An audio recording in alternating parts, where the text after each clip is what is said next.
Hey, this is Danielle over at DIYDanielle.com. So today I want to show you the Bright Pad. This is a product by Cricut and it helps you do projects that involve tracing. You could use this to trace your sewing patterns. It's pretty small, so you'd have to trace small sections, but it lights up. And I think I'm going to have to plug in my computer here. There we are.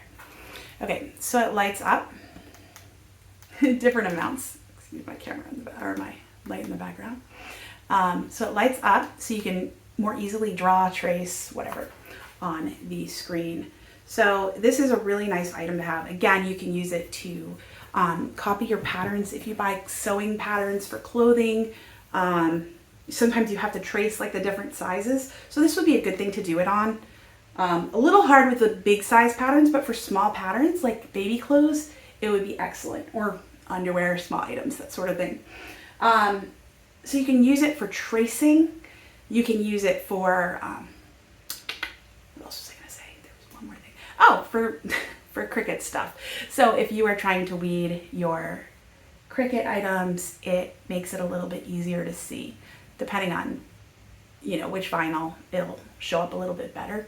But it just helps you weed a little easier. If you're doing one of those really complicated things that you're spending hours weeding, this is a great product to have to make sure you don't miss any little pieces. I will mention there's two of these products. This one is the regular one. There's also the Go product, and that one you don't need the cord for. This one actually attaches to my USB port in my computer, which isn't really a problem. However, I realized that maybe I should have bought the one or gotten the one that was the Go, because I don't always have my computer out here and I don't have a USB port in my she shed. I like having this because it's really doesn't take up much room, and it really is much easier to trace things than to like hold things up to the window or try to see.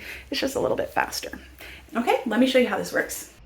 Okay, so this is how it works. You can just put your vinyl on top and go ahead and weed. You can see the lines a lot easier, but you can't really tell in the video, unfortunately. I just couldn't get a good angle at it so you could see. Well, I hope this was helpful. Thanks so much for watching, and make sure to check out DIYDanielle.com and my other videos. Thanks so much for stopping by. Take care.